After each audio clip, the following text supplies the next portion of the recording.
Je viens m'enquérir de toi. Comment te portes-tu aujourd'hui? Fort bien. Je te remercie pour ta sollicitude. Ta nuit fut réparatrice? Pas d'insomnie? Non, pas de cauchemar non plus. Oh, tant mieux. Désires-tu une tasse de café? Avec plaisir. Du sucre, un nuage de lait? Que c'est agréable de prendre le thé en si bonne compagnie. Ben non, c'est du café. C'est pas mieux si on dit du thé? Tu bois du thé, toi? Non, j'aime pas.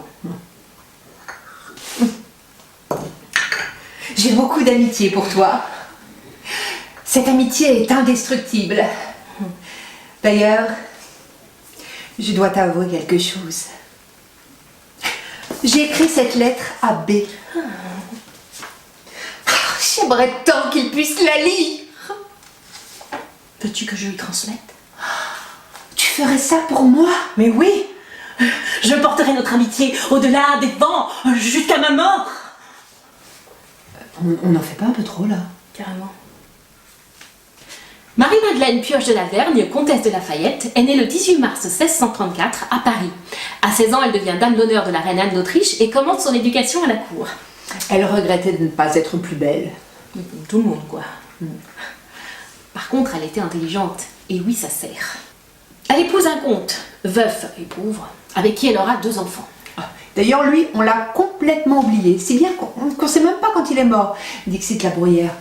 Mais cela ne nous intéresse pas. Elle publie sous un pseudonyme La princesse de Montpensier en 1662 et La princesse de Clèves en 1678. Elle avait une chaste conception de l'amour. Ah bon? Ouais. En même temps, c'est ce qu'on dit. Hein. On n'était pas dans son lit. Cela ne nous regarde pas. Oui, mais c'est bien de connaître la vie intime des autrices au regard de leurs œuvres. Si tu veux. Elle ouvre un salon littéraire très prisé à son époque, tout comme Madame de Sévigné, son amie.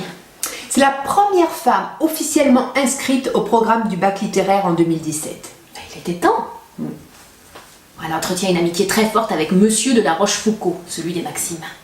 Monsieur de la Rochefoucauld m'a donné de l'esprit, mais je réformais son cœur. Dixit Madame de Lafayette. Pourquoi tu prends cet accent? Je sais pas. Enfin, en tout cas, on ne saura jamais vraiment ce qui s'est passé entre ces deux-là, parce que quand Monsieur de la Rochefoucauld meurt, elle se retire de la vie sociale. Ah, tu vois que ça nous regarde. En même temps, son mari est mort environ à la même époque. Celui qu'on a complètement oublié? Celui-là. De toute façon, elle en a eu qu'un. Un quoi? Un mari. Pour le reste, mystère. Alors, cette princesse de Montpensier? Moi, je préfère le conte de Chabannes. Ses grands sentiments, son idéalisme dans l'amour, sa façon d'être transportée, sa notion de l'honneur, son esprit chevaleresque. Oui, maintenant les gens ils sont petits, ils ont des petits sentiments qui tiennent pas 3 petits jours. Faut tout consommer rapidement.